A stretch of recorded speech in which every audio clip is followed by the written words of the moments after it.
Brown October was drawing to a close. The breeze had acquired a degree of sharpness too strong to be merely termed bracing, and the fire, as the saying is, was becoming the best flower in the garden, for the hardiest and the latest plants had either shed their leaves or their flowers had shriveled at the breath of approaching winter, when a stranger drew his seat towards the parlor fire of the Three Half Moons Inn in Roth. He had sat for the space of half an hour when a party entered, who, like himself, as appeared from their conversation, were strangers, or rather visitors of the scenery, curiosities and antiquities in the vicinity. One of them having ordered the waiter to bring each of them a glass of brandy and warm water, without appearing to notice the presence of the first-mentioned stranger. After a few remarks on the objects of interest in the neighborhood, the following conversation took place amongst them. "Why," said one, "but even Rothbury here, secluded as it is from the world and shut out from the daily intercourse of men, is a noted place. It was here that the ancient and famous northern bard and unrivaled ballad writer Bernard Rumney was born, bred and died. Here too was born Dr. Brown, who, like Young and Home, united the characters of divine and dramatist, and was the author of Barbarossa, The Cure of Saul, and other works of which posterity and his country are proud. The immediate neighborhood also was the birthplace of the inspired boy, the heaven-taught mathematician George Coffran, who knew no rival and who bade fair to eclipse the glory of Newton, but whom death struck down ere he had reached the years of manhood. "Why, I can't tell," said another. "I don't know much about what you've been talking of, but I know, for one thing, that Rothbury was a famous place for every sort of games, and at Fastranzine times the rule was every male inhabitant above 8 years of age to pay a shilling or out to the football. It was noted for its gamecocks too. They were the best breed on the board." "Maybe so," said the first speaker, "but though I should be loath to see the football, or any other innocent game which keeps up a manly spirit, put down, yet I do trust that the brutal practice of cockfighting will be abolished, not only on the borders, but throughout every country which professes the name of Christian. And I rejoice that the practice is falling into disrepute. But although my hairs are not yet honored with the silver tints of age, I am old enough to remember that when a boy at school on the Scottish side of the border, at every Fastranzine which you have spoken of, every schoolboy was expected to provide a cock for the battle, or main, and the teacher or his deputy presided as umpire. The same practice prevailed on the southern border. It is a very old, savage amusement, even in this country, and perhaps the preceptors of youth in former days considered it classical, and that it would instill into their pupils sentiments of emulation, inasmuch as the practice is said to have taken rise from Themistocles perceiving two cocks tearing at and fighting with each other while marching his army against the Persians, when he called upon his soldiers to observe them, and remarked that they neither fought for territory, defense of country, nor for glory, but they fought because the one would not yield to or be defeated by the other, and he desired his soldiers to take a moral lesson from the barn door fowls. Cockfighting thus became among the heathen Greeks a political precept and a religious observance, and the Christian inhabitants of Britain, disregarding the religious and political moral, kept up the practice, adding to it more disgusting barbarity for their amusement. "Coom," said a third, who from his tongue appeared to be a thorough Northumbrian, "we were talking about Rothbury, but you are going to give us a regular sermon on cockfighting. Let's hear none of that. You were saying what clever chaps had been born here, but none o' ye mentioned Jamie Allen, the gypsy and Northumberland piper, who was born here as weel as the best of them. But I hae heard that Rothbury, as weel as Yethome and Tweedmouth Moor, was a great resort for the Fae or gypsy gangs in former time. Now, I understand that thiefolk were a sort of bastard Egyptians, and though I am nae scholar, it strikes me forcibly that the meaning of the word gypsies is just Egypts, or gypties, a contraction and corruption of Gyptian. Gypsies, said he who spoke of Rumney and Brown and abused the practice of cockfighting, still do in some degree, and formerly did in great numbers infest this county, and I will tell you a story concerning them. Do so, said the thorough Northumbrian. I like a story when it's weel put together. The gypsies were queer folk. I've heard my father tell many a funny thing about them when he used to whistle Felton Lonin, which was made by Ord Piper Allen, Jamie's fate. And here the speaker struck up a lively air, which, to the stranger by the fire, seemed a sort of parody on the well-known tune of Johnny Cope. The other then proceeded with his tale thus. You have all heard of the celebrated Johnny Faa, the Lord and Earl of Little Egypt, who penetrated into Scotland in the reign of James IV, and with whom that gallant monarch was glad to conclude a treaty. Johnny was not only the king, but the first of the Faa gang of whom we have mentioned. I am not aware that gypsies get the name of Faas anywhere but upon the borders, and though it is difficult to account for the name satisfactorily, it is said to have its origin from a family of the name of Fall or Fay, who resided here in Rothbury, and that their superiority in their cunning, desperate profession gave the same cognomen to all and sundry who followed the same mode of life upon the board. One thing is certain, that the name Faa not only was given to individuals whose surname might be Fall, but to the Winters and Clarks, id genus omni, gypsy families well known on the border, since wastelands, which were their hiding places and resorts, began to be cultivated, and especially since the sun of knowledge snuffed out the taper of superstition and credulity, most of them are beginning to form a part of society, to learn trades of industry and live with men. Those who still prefer their father's vagabond mode of life, finding that in the northern counties their old trade of fortune-telling is at a discount, and that thieving has thinned their tribe and is dangerous, now follow the more useful and respectable callings of muggers, besom makers, tinkers. I do not know whether, in etiquette, I ought to give precedence to the besom maker or tinker,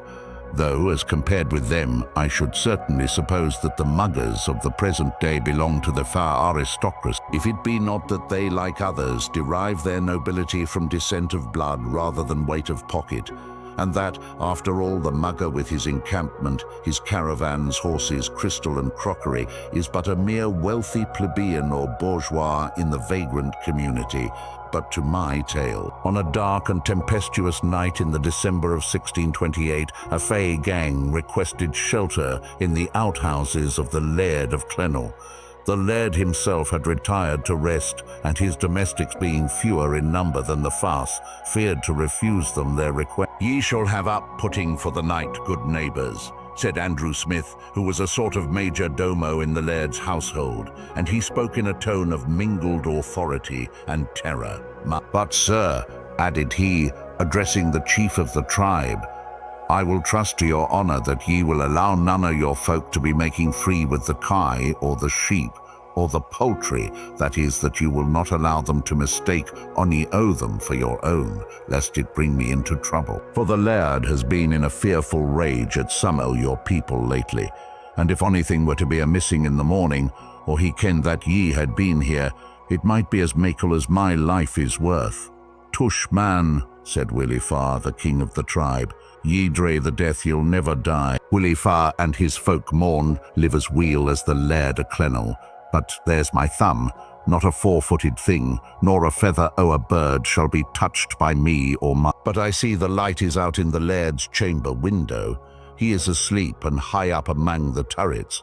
And wherefore should ye set human bodies in byres and stables in a night like this, when your fire is blazing bonnily, and there is room in your around it for us, eh? Gie us a seat by the cheek o' your hearth, and ye shall be nee loser, and I promise ye that we shall be off bag and baggage before the scray o' day, or the laird kens where his head lies. Andrew would fain have refused this request, but he knew that it amounted to a command, and moreover, while he had been speaking with the chief of the tribe, the maidservants of the household, who had followed him, and the other men, servants to the door, had divers of them been solicited by the females of the gang to have futurity revealed to them. And whether it indeed be that curiosity is more powerful in woman than in man, as it is generally said to be, I do not profess to determine, but certain it is that the Laird of Clennell's maidservants, immediately on the hint being given by the gypsies,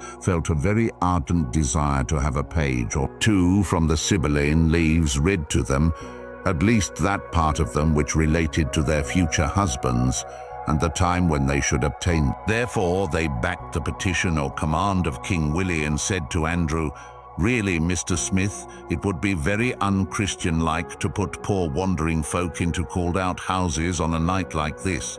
And as Willie says, there is room enough in the house." "That may be a very true, lasses," returned Andrew, "but only ye think what a durdom there would be if the laird were to waken or get wit o't." "Fear na the laird," said Elspeth, the wife of King Willie. "I will lay a spell on him that he canna be roused free sleep, till I at sunrise wash my hands in Dardan Luff." The Sibyl then raised her arms and waved them fantastically in the air, uttering as she waved them the following uncouth rhymes by way of incantation. "Bonny Queen Mab, bonny Queen Mab, wave ye your wee bits o' poppy wings o'er Clennell's laird, that he may sleep till I he washed where Dardan springs." Thus assured, Andrew yielded to his fears and the wishes of his fellow servants, and ushered the Faas into his master's hall for the night. But scarce had they taken their seats upon the oaken forms around the fire when, "Come," said the Faa King, "the night is cold, pinching cold, Mr. Smith, and while the fire warms without, is there neathing in the cellar that will warm within? See to it, Andrew, man, thou art no churl, or thy face is fors." "Really, sir," replied Andrew, and in spite of all his efforts to appear at ease, his tongue faltered as he spoke. "I'm not altogether certain what to say upon that subject, for ye observe that our laird is really a very singular man. Ye might as weel put your head in the fire there as displease him in the smallest. And though heaven kens that I would jie to you just as freely as I would tack to myself, yet ye'll observe that the liquor in the cellars is not mine, but his, and they are never, say weel plenished, but I believe he would miss a thimbleful. But there is some excellent cold beef in the pantry, if you could put up why the like o' it, and the home brewed which we servants use." "Andrew," returned the Faa King proudly, "castle have I none, flocks and herds have I none, neither have I halls where the wheat and the oats and the barley grow, but like Ishmael, my great forefather, every man's hand is against me, and mine against them, yet when I am hungry, I never lack the flesh pots of my native land, where the moorfowl and the venison make brown brew together, called meat agrees knee why my stomach, and servants' drink was never brewed for the Lord o' little Egypt. Ye comprehend me, Andrew?" "Oh, I dare say I do, sir," said the chief domestic of the House of Clennell, "but only as I have said, ye will recollect that the drink is not mine to give, and if I venture upon a jug, I hope ye win a think o' asking for another." "We shall try it," said the royal vagrant. Andrew, with trembling and reluctance, proceeded to the cellar and returned with a large earthen vessel filled with the choicest home brewed, which he placed upon a table in the midst of them. Then each took a smack of the old black jack, while the fire burned in the hall. The Faa King pronounced the liquor to be palatable, and drank to his better acquaintance with the cellars of the Laird of Clennell, and his gang followed his example. Now I should remark that Willie Faa, the chief of his tribe, was a man of gigantic stature. The color of his skin was the dingy brown peculiar to his race. His arms were of remarkable length, and his limbs a union of strength and lightness. His raven hair was mingled with grey, while in his dark eyes the impetuosity of youth and the cunning of age seemed blended together. It is in vain to speak of his dress, for it was changed daily as his circumstances or avocations directed. He was ever ready to assume all characters, from the courtier down to the mendicant. Like his wife, he was skilled in the reading of no book but the Book of Fate. Now Elspeth was a less agreeable personage to look upon than even her husband. The hue of her skin was as dark as his. She was also of his age, a woman of full 50. She was the tallest female in his tribe, but her stoutness took away from her stature. Her eyes were small and piercing, her nose aquiline, and her upper lip was bearded like the palm. While her husband sat at his carousals and handing the beverage to his followers and the domestics of the house, Elspeth sat examining the lines upon the palms of the hands of the maidservants, pursuing her calling as a speewife. And ever as she traced the lines of matrimony, the Sibyl would pause and exclaim, "Ha, money, money, cross my loof again, hinny. There is fortune before ye, let me see. A spur, a sword, a shield, a guerdon purse. Heaven bless ye, they are there. There, as plain as a pikestaff, they are in your path. But cross my loof again, hinny, for until Scylla again cross it, I canna see whether they are to be yours or not." Thus did Elspeth go on until her loof had been crossed by the last coin amongst the domestics of the house of Clennel, and when these were exhausted, their trinkets were demanded and given to assist the spell of the prophetess. Good fortune was prognosticated to the most of them, and especially to those who crossed the loof of the reader of futurity most freely, but to others perils, and sudden deaths and disappointments in love and grief in wedlock were hinted, though to all and each of these forebodings, a something like hope, an undefined way of escape, was pended. Now as the voice of Elspeth rose in solemn tones, and as the mystery of her manner increased, not only were the maidservants stricken with awe and reverence for the wondrous woman, but the men-servants also began to inquire into their fate. And as they extended their hands, and Elspeth traced the lines of the past upon them, ever and anon she spoke strange words which intimated secret facts, and she spoke also of love-makings and liking. And ever as she spoke, she would raise her head and grin a ghastly smile, now at the individual whose hand she was examining, and again at a maidservant whose fortune she had read, while the former would smile and the latter blush, and their fellow domestics exclaim, "That's wonderful. That dings ye are queer folk, who in the world do ye ken?" Even the curiosity of Mr. Andrew Smith was raised and his wonder excited, and after he had quaffed his third cup with the Gypsy King, he too reverentially approached the bearded princess, extending his hand and begging to know what futurity had in store for him. She raised it before her eyes, she rubbed hers over it. "It is a dark and a difficult hand," muttered she. "Here are ships and the sea, and crossing the sea the great danger, and a way to avoid it, but the gowd that's there, and yet ye may lose it, eh? Cross my loof, sir, yours is an ill hand to spee, for it's set why fortune and danger and adventure." Andrew gave her all the money in his possession. Now it was understood that she was to return the money and the trinkets with which her loof had been crossed. And Andrew's curiosity overcoming his fears, he ventured to entrust his property in her keeping. For, as he thought, it was not every day that people could have everything that was to happen unto them revealed. But when she had again looked upon his hand, "It winna do," said she, "I canna see o' the danger ye to encounter, the seas ye he to cross, and the mountains are gowd that lie before ye yet. Ye maun cross my loof again." And when, with a woeful countenance, he stated that he had crossed it with his last coin, "Ye hear a chronometer, man," said she. "It tells you the minutes now, it may enable me to show ye those that are to come." Andrew hesitated, and with doubt and unwillingness placed the chronometer in her hand. Elspeth wore a short cloak of faded crimson, and in a sort of pouch in it, every coin, trinket, and other article of value which was put into her hands were deposited, in order, as she stated, to forward her mystic operation. Now the chronometer had just disappeared in the general receptacle of offerings to the oracle, when heavy footsteps were heard descending the staircase leading to the hall. Poor Andrew, the rule of the household, gasped, the blood forsook his cheeks. His knees involuntarily knocked one against another, and he stammered out, "For heaven's sake, gie me my chronometer. Oh, gie me it. We are ruined." "It canna be returned till the spell's completed," rejoined Elspeth in a solemn and determined tone, and her countenance betrayed nothing of her dupe's uneasiness, while her husband deliberately placed his right hand upon a sort of dagger which he wore beneath a large coarse jacket that was loosely flung over his shoulders. The males in his retinue, who were 8 in number, followed his example. In another moment, the laird, with wrath upon his countenance, burst into the hall.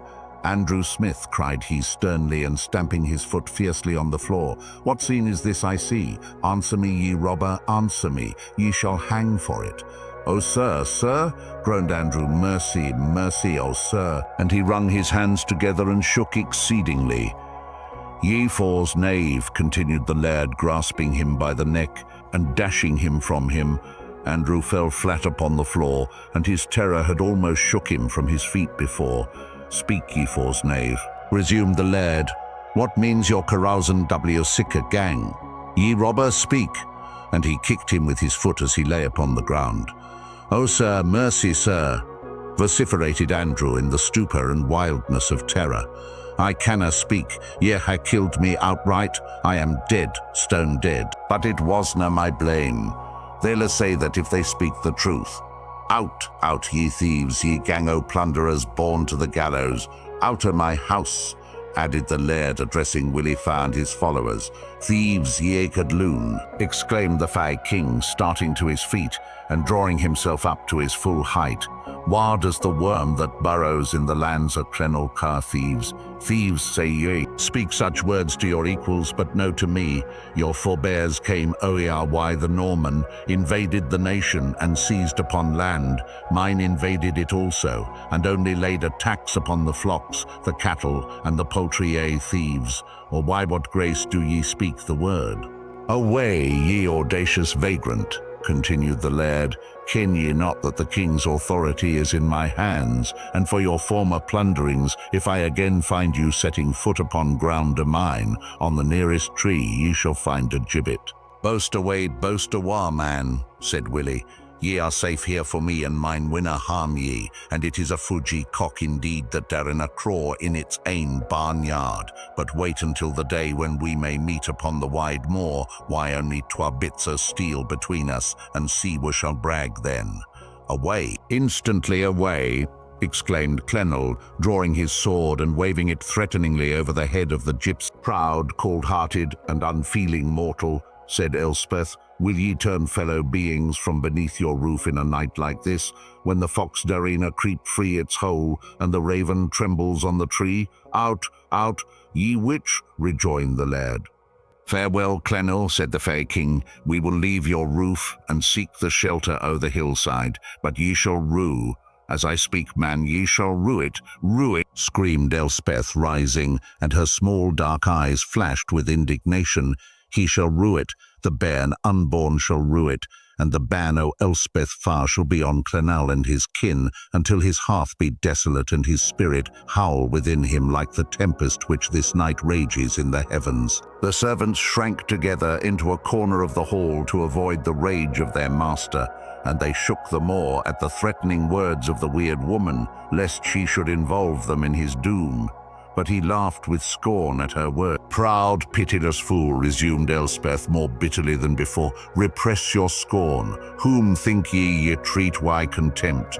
Ken ye not that the humble adder which ye tread upon can destroy ye, that the very wasp can sting ye, and there is poison in its sting? Ye laugh, but for your want of humanity this night sorrow shall turn your head grey, lang before age sit down upon your brow. Off, off, ye wretches," added the laird, "vent your threats on the wind if it will hear ye, for I regard them as little as it will. But keep out of my way for the future, as ye would escape the honours o' a hempen cravat, and the hereditary exaltation o' your race." Willie Faa made a sign to his followers, and without speaking they instantly rose and departed. But as he himself reached the door, he turned round and, significantly striking the hilt of his dagger, exclaimed, "Clennel, you shall rue it." And the hoarse voice of Elspeth without, as the sound was borne away on the storm, was heard crying, "He shall rue it," and repeating her imprecation. Until now, poor Andrew Smith had lain groaning upon the floor, more dead than alive, though not exactly stone dead as he expressed it, and ever, as he heard his master's angry voice, he groaned the more, until in his agony he doubted his existence. When, therefore, on the departure of the farce, the laird dragged him to his feet, and feeling some pity for his terror, spoke to him more mildly. Andrew gazed vacantly around him, his teeth chattering together, and he first placed his hands upon his side to feel whether he was still indeed the identical flesh, blood and bones of Andrew Smith, or his disembodied spirit. And being assured that he was still a man, he put down his hand to feel for his chronometer, and again he groaned bitterly, and although he now knew he was not dead, he almost wished he were so. The other servants thought also of their money and their trinkets, which, as well as poor Andrew's chronometer, Elspeth, in the hurry in which she was rudely driven from the house, had, by a slip of memory, neglected to return to their lawful owners. It is unnecessary to dwell upon the laird's anger at his domestics, or farther to describe Andrew's agitation, but I may say that the laird was not wroth against the Faa gang without reason. They had committed ravages on his flocks. They had carried off the choicest of his oxen. They destroyed his deer. They plundered him of his poultry. And they even made free with the grain that he reared and which he could spare least of all. But Willie Faa considered every landed proprietor as his enemy and thought it his duty to quarter on them. Moreover, it was his boisterous laugh as he pushed round the tankard which aroused the laird from his slumbers and broke Elspeth's spell, and the destruction of the charm by the appearance of their master before she had washed her hands in Darden Luff caused those who had parted with their money and trinkets to grieve for them the more, and to doubt the promises of the prophetess, or to take all for gospel that the spee-folk say. Many weeks, however, had not passed until the Laird of Clennell found that Elspeth the gypsy's threat that he should rue it meant more than idle word. His cattle sickened and died in their stalls, or the choicest of them disappeared. His favourite horses were found maimed in the mornings, wounded and bleeding in the fields. And, notwithstanding the vigilance of his shepherds, the depredations on his flocks augmented tenfold. He doubted not but that Willie Faa and his tribe were the authors of all the evils which were besetting him, but he knew also their power and their matchless craft, which rendered it almost impossible either to detect or punish. He had a favourite steed, which had borne him in boyhood, and in battle when he served in foreign wars. And one morning when he went into his park, he found it lying bleeding upon the ground. Grief and indignation strove together in a rousing revenge within his bosom. He ordered his sloth-hound to be brought, and his dependents to be summoned together, and to bring arms with them.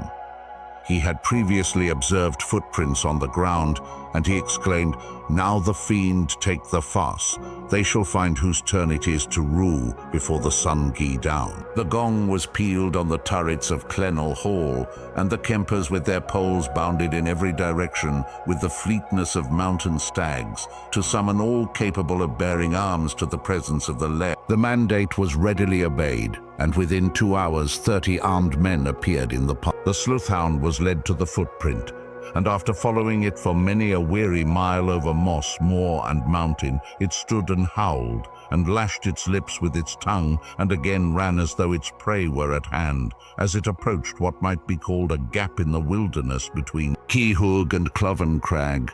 Now in the space between these desolate crags stood some score of peels, or rather half-hovels, half-encampments, and this primitive city in the wilderness was the capital of the Faa kings. "Now for vengeance!" exclaimed Clennell, and his desire of revenge was excited the more from perceiving several of the choicest of his cattle, which had disappeared, grazing before the doors or holes of the gypsy village. "Bring winds and heather," he continued. "Pile them around it and burn the den of thieves to the ground." His order was speedily obeyed, and when he commanded the trumpet to be sounded, that the inmates might defend themselves if they dared, only 2 or 3 men and women of extreme age, and some half-dozen children, crawled upon their hands and knees from the huts, for it was impossible to stand upright in them. The aged men and women howled when they beheld the work of destruction that was in preparation, and the children screamed when they heard them howl.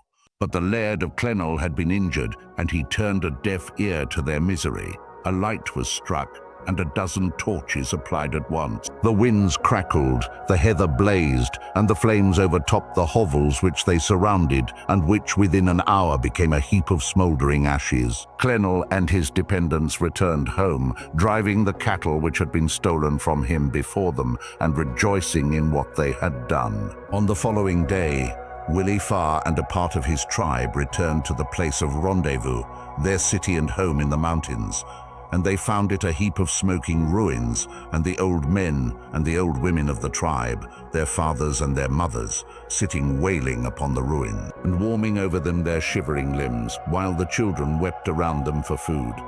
"Whose work is this?" inquired Willie, while anxiety and anger flashed in his eyes.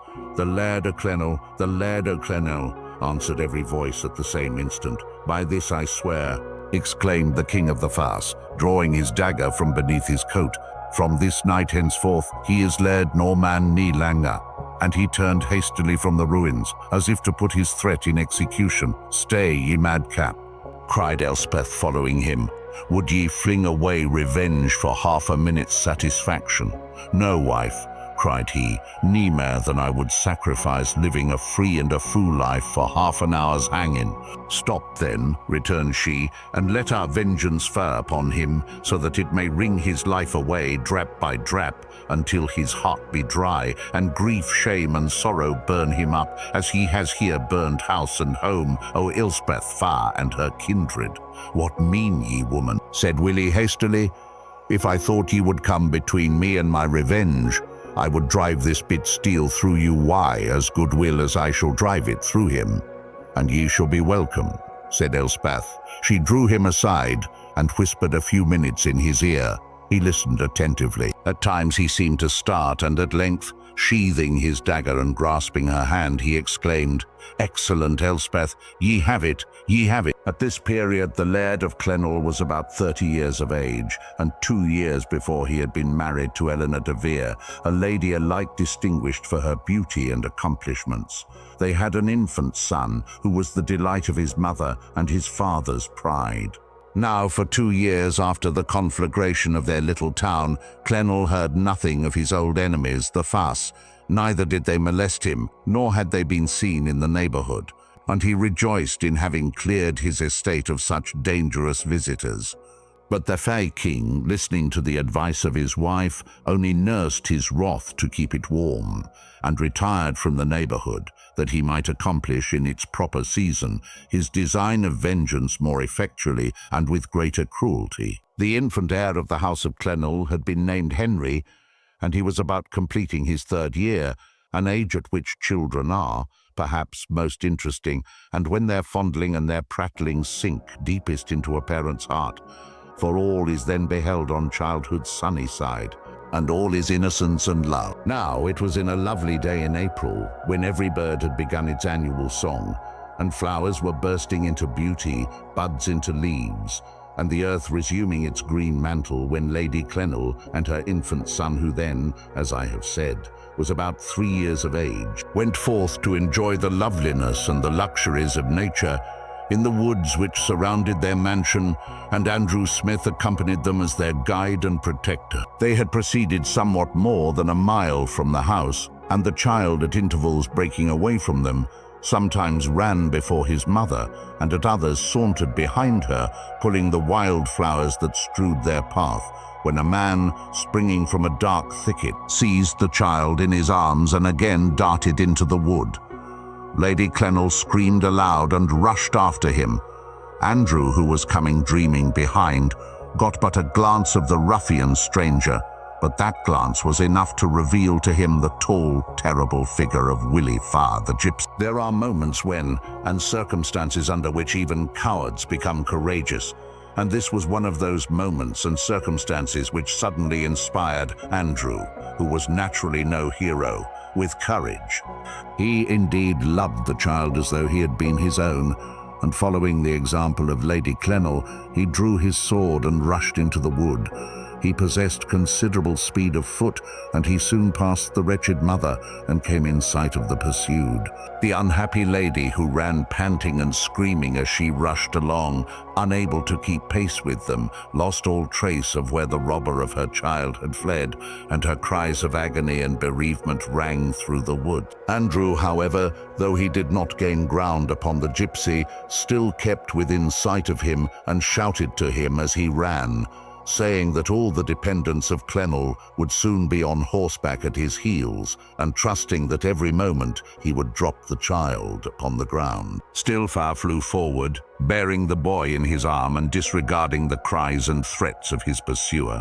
He knew that Andrew's was not what could be called a heart of steel, but he was aware that he had a powerful arm and could use a sword as well as a better man, and he knew also that cowards will fight as desperately when their life is at stake as the brave. The desperate chase continued for 4 hours, until after the sun had set and the gloaming was falling thick on the hills. Andrew, being younger and unencumbered, had at length gained ground upon the gypsy, and was within 10 yards of him when he reached the Coquet side, about a mile below this town, at the hideous Thrum, where the deep river, for many yards, rushes through a chasm in the rock. There Faa, with the child beneath his arm, leaped across the fearful gulf, and the dark flood gushed between him and his pursuer. He turned round, and with a horrid laugh, looked towards Andrew and unsheathed his dagger. But even at this moment the unwonted courage of the chief servant of Clennell did not fail him,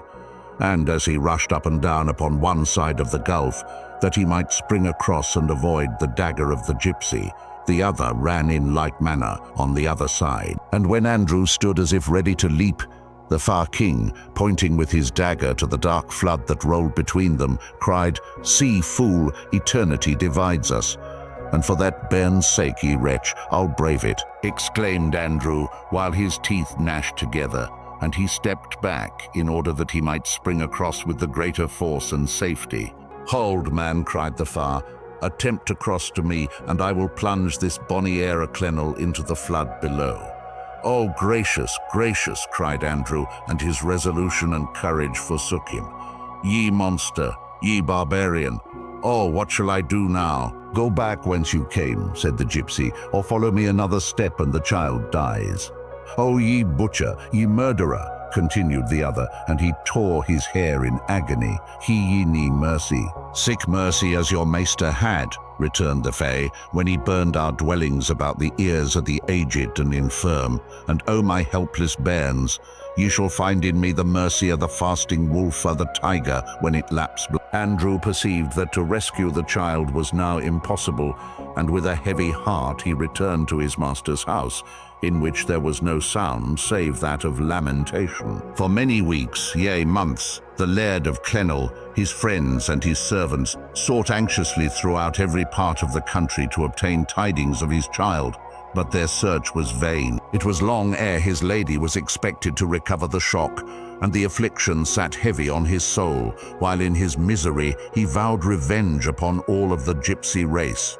But neither Willie Faa nor any of his tribe were again seen upon his estates or heard of in their neighborhood. 4 years were passed from the time that their son was stolen from them, and an infant daughter smiled upon the knee of Lady Clennell, and oft as it smiled in her face and stretched its little hands towards her, she would burst into tears, as the smile and the infantine fondness of her daughter reminded her of her lost Henry.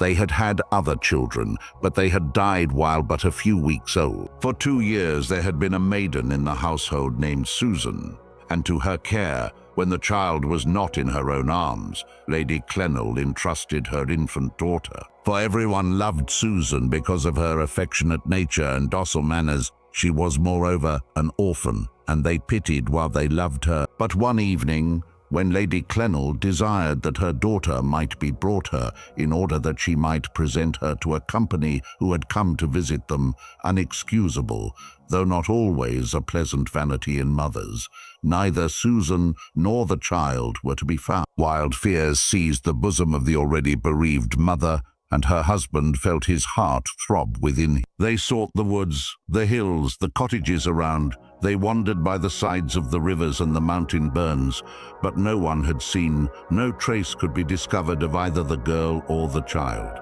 I will not, because I cannot, describe the overwhelming misery of the afflicted parents. Lady Clennell spent her days in tears and her nights in dreams of her children, and her husband sank into a settled melancholy, while his hatred of the Faa race became more implacable, and he burst into frequent exclamations of vengeance against them. More than 15 years had passed, and though the poignancy of their grief had abated, yet their sadness was not removed, for they had been able to hear nothing that could throw light upon the fate of their children.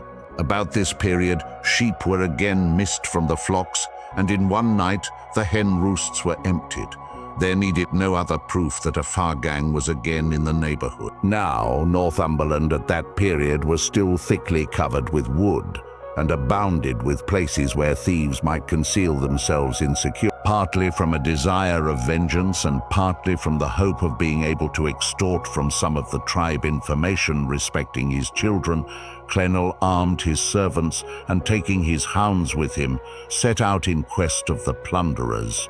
For 2 days their search was unsuccessful, but on the third the dogs raised their savage cry and rushed into a thicket in a deep glen amongst the mountains. Clennell and his followers hurried forward, and in a few minutes perceived the fires of the Faa encampment. The hounds had already alarmed the vagrant colony. They had sprung upon many of them and torn their flesh with their tusks, but the Foss defended themselves against them with their poniards, and before Clennell's approach, more than half his hounds lay dead upon the ground, and his enemies fled. Yet there was one poor girl amongst them who had been attacked by a fierce hound, and whom no one attempted to rescue, as she strove to defend herself against it with her bare hand. Her screams for assistance rose louder and more loud, and as Clennell and his followers drew near, and her companions fled, they turned round, and with a fiendish laugh cried, "Rue it now!" Maddened more keenly by the words, he was following on in pursuit,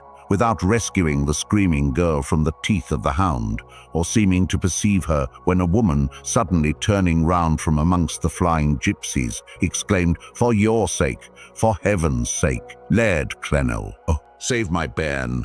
He turned hastily aside and, seizing the hound by the throat, tore it from the lacerated girl, who sank bleeding, terrified and exhausted upon the ground. Her features were beautiful, and her yellow hair contrasted ill with the tawny hue of her countenance and the snowy whiteness of her bosom, which in the struggle had been revealed. The elder gypsy woman approached. She knelt by the side of the wounded girl. "Oh, my bairn," she exclaimed, "what has this day brought upon me? They have murdered you. This is ruing indeed, and I rue too." "Susan," exclaimed Clennell as he listened to her words, and his eyes had been for several seconds fixed upon her countenance. "Yes, Susan, guilty Susan," cried the gypsy. "Wretch," he exclaimed, "my child, where is my child? Is this?" And he gazed on the poor girl. His voice failed him, and he burst into tears. "Yes, yes, yes, yes," replied she bitterly. "It is her. There lies your daughter. Look upon her." He needed indeed but to look upon her countenance, disfigured as it was, and dyed with weeds to give it a sallow hue, to behold in it every lineament of her mother's, lovely as when they first met his eye. And "Eleanor," he at length began, "cheer up." "Why, I am not sadder than usual, dear," replied she in her wonted gentle manner, "and to be more cheerful would ill become one who has endured my—" I might describe the anxious care of the fond mother, as day by day she sat by her newfound and lovely daughter's side, teaching her and telling her of 100 things of which she had never heard before, while her father sat gazing and listening near them, rejoicing. The younger obeyed, and Clennell, finding himself disarmed, submitted to his fate, and his hands were bound, and his eyes tied up, so that he knew not where. "Ha, Clennell, am I revenged? My son," screamed the prisoner. "Monster, what is it that ye say? Strike me dead. Now I am in your power, but torment me not." "Ha, ha!" again laughed the grey-haired savage. "Man, ye are about to die, and ye know not that ye—" Farewell for answer, and the bairn I brought up will find a shelter for my old head. It were vain to tell how Clennel and his son wept on each other's neck, and how they exchanged forgiveness.